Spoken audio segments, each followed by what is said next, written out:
Alright, so what's up everybody? This is gonna finally be my video about the DJI Phantom and what exactly happened to it. Why did I purchase it, get so excited about it, upload 2 amazing edits, probably the best ones on the internet, just saying, and then just stop making videos entirely. What happened? Is that unusual for me to get super interested in something and lose interest afterward? No, that's not really that weird for me, but this one wasn't the normal thing. That's not exactly what happened. So, this is my DJI review / what happened for me / customer service review. I'm not even sure what I'm going to title the video at this point, but I've got to get this out there. I've got to get this off my chest and just generally make a video explaining what all occurred. So when I received the DJI Phantom, I did my unboxing video and I got it out and flew it. And immediately after I took it off the ground, I noticed it had a slight kind of vibration to it in the gimbal, especially was where it was noticeable. I could even kind of hear it, like an oscillation. And I thought, maybe one of the props that's on it is bent a little bit. It comes with 2 sets. It's not a big deal. It's probably something in the settings or calibration or something. I know there's a lot of ways to calibrate these and things that can affect other things. Figured it was something fixable. I flew it several times, did some recording, and I wasn't really noticing anything in particular. But when learning to fly it and starting out, I was only recording from pretty high up in the air and not really recording for cinematic purposes and things like that. I wasn't trying to get like really slow close-up shots of anything. So I wasn't really noticing a lot of actual noticeable problems in the video from the shake. So I thought, well, maybe they just do that. I don't know. This is my first one of those to own, so I just thought maybe that was normal. I flew it some more, and as I got more comfortable with it and was seeing actual footage up close of objects, it looked really, really shaky. It was very stuttery. I'll try to remember to put the footage right here of the flyby over the ball fields. And if you see this footage, you'll notice that the light poles, they're fairly close to the camera, and they look like they are just slapping left to right, frame for frame, just going left and right several feet.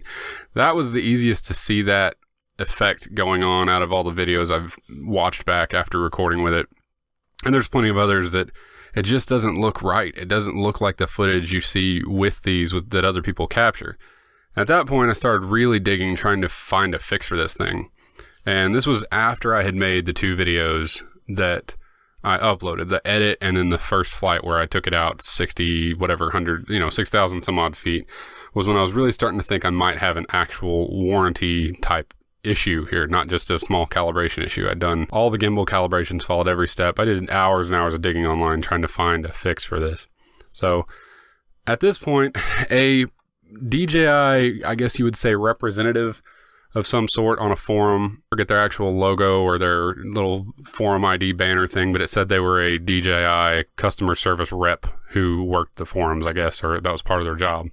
And what they told me to do was go into the gimbal gain settings and basically lower what I later realized was lowering the rate at which the gimbal tries to correct for vibrations. A handful of other people were having the same issue as me, and they said, oh, this fixed it. That's great. So I did the same thing and basically lowered this particular setting as low as it would allow me to go in order to finally get the shake to go away. And it did. It didn't shake near as much. Okay, I was able to record stuff a little closer up and wasn't having the problem. The thing is, what you're messing with in those settings is how quickly the Phantom reacts to outside influences on its movement. Meaning, wind, for example. So the first time I flew it in an even mild wind with those settings, it was, all over the place. Like wandering in a 15-20 square foot range of just floating all over the backyard, to the point that I just landed it and didn't feel safe even trying to fly it in those conditions. So I put the settings back to where it was at least flyable, and my shake's back, of course. So at this point, I go to contact the seller that I purchased it through on Amazon. I'm going to try to make this part fast because this could be easily like an hour video, but this person said, no, that's a warranty problem. You need to contact DJI. I didn't really want to fight him too much on it. I contacted DJI, had to wait forever to get an actual person. It was a 2 or 3 hour phone call to get to a person. Then they basically kind of fought me on being able to send it in, acting like I might have been making it up, or maybe there's just some calibration thing I missed. And I don't mean just, well, sir, have you powered it off and back on?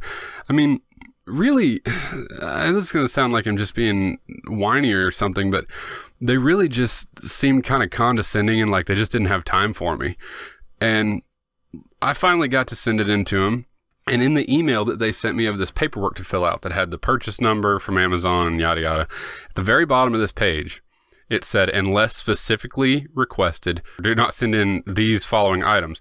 And basically listed everything but the drone itself with the gimbal attached to it. And at no point in the phone call had they said to not send everything in. They just said, here, fill this out and send it in. I was like, okay. I didn't really want to wait 3 hours to, contact him and verify if the thing they sent me was correct. So I went, all right, maybe it's to save on their, shipping costs or something. So I boxed up just the drone, sent it into them, and about a month later, no joke, about a month later, I got an email that says, your exchange request was denied from DJI. Never got tracking information, nothing. It was a full month of just wondering where my drone was at. So then I contacted DJI that day and said, whoa, hang on. I didn't know anything about a return. You guys said you were going to fix it. At no point did they say I was going to just return or replace it. On the phone, they had said that it was, just to be fixed. And again, very condescending, very, well, sir, you should have known. And I said, why would I have sent just the drone? It wouldn't do me any good. Why would I do that? Clearly this was, you guys not letting me know what to do. Clearly this was a fault on your end. And I emailed them a copy of what they had sent me. Said, you don't need to send me this if this isn't what I'm supposed to do. And they said, well, that's just a default. That's just an automated thing. Well, unautomate it. That's not my problem. So they tell me to go ahead and send the other box. Send the rest of the stuff, sent me another shipping label, packed all the stuff. The following Thursday, I get my Phantom only, not the other stuff, in the mail. So they went ahead and sent everything, my drone back. So they still don't have everything to just exchange at this point, which means I'm in a big pickle here.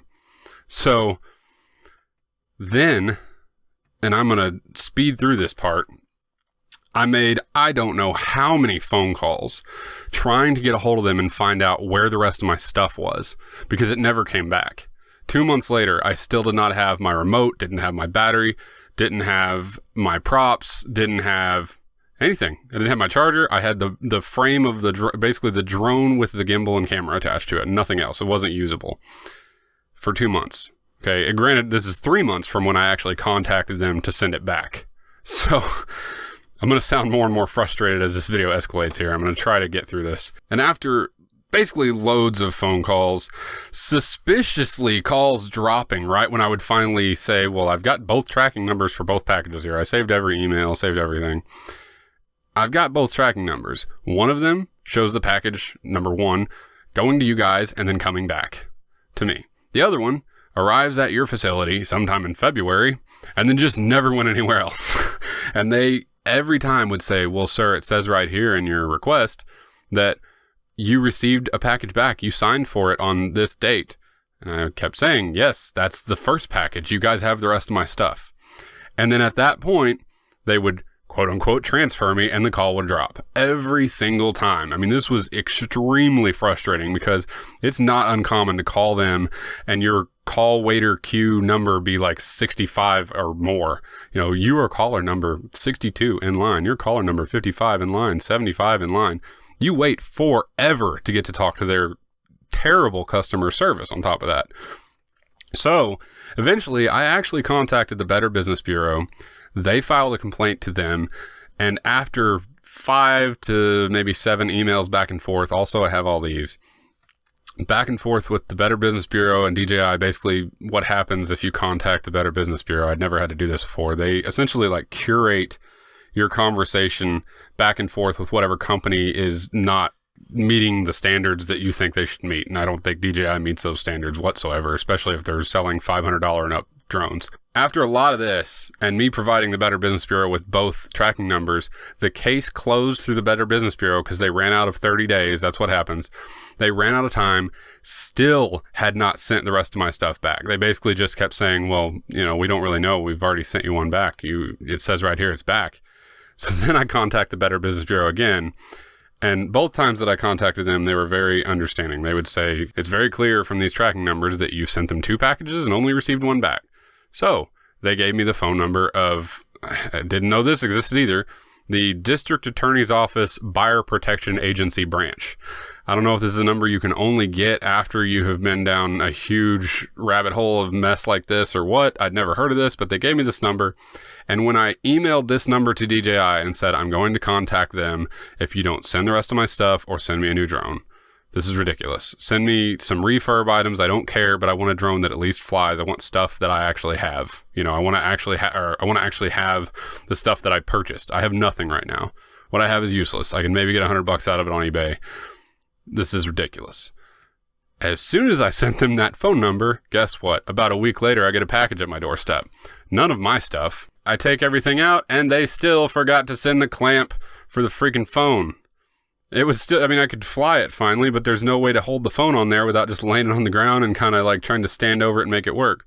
Top all that off with before I sent it in and afterward, the thing would drop signal from my phone constantly. The flight that I took it out 6,700 feet or whatever that is actually the only flight I have ever took it on that it didn't drop the signal from my phone multiple times within the flight. And it's really scary to have the thing go out there and it doesn't return home. If it's recording, it would continue to record. It would just freeze in air. So if I had it out several hundred feet, then I'm trying to reconnect to the Phantom by running towards it while it's hovering and running out of battery and trying to get it to connect to my phone so that I can then fly it back to me. If this ever happened when I was very far out, like when I took it out over a mile, I never did that again after this thing started dropping signal because it scared the crap out of me. It wouldn't come home. It never did any auto return home. It would just drop my phone, the app would crash, and it would just decide, I'll just hang out here. Hopefully he can reconnect, right? That's ridiculous. And the phone that I have is a very, very new phone. It's an LG V20, super powerful phone. The problem is apparently DJI only basically supports Samsung and Apple products and high-end ones at that. They don't make that information very prevalent, and it should be, because guess what? If you don't have a Samsung device or an Apple device, tough. All in all, when everything finally came back in, the day that my phone clamp arrived for it, I posted it on Craigslist with the ad stating, this thing shook when I got it. It may bother you, it may not. I'll show you the footage. I brought my laptop. I showed the guy the footage, and I got at least some of my money back. But I was just done with it. I was so frustrated and sick of this thing by the time I got it back that I didn't want to mess with it because God forbid something goes wrong and I need to actually send it in again and deal with their customer service again. I don't know if you can tell from this video, I don't recommend you even remotely consider buying a DJI product. A couple of times, actually, since all this mess happened, I've talked a couple of people out of buying DJI products because they were looking into drones. And I said, I don't know what to recommend you, but just so you know, here's what I've had to deal with. And I know for most people, they work great and that's it. They don't have to deal with this. But if you ever get caught up having to deal with DJI customer service, sorry. And that's it for this video. I'm just ranting at this point. I need to turn this off so I can get into a better mood. Thanks for watching, you guys. That'll be it for DJI Phantom videos for some reason. Thanks if you stuck this one out. If you've had experiences with DJI, let me know. I'm curious. Maybe it's just me. I don't know.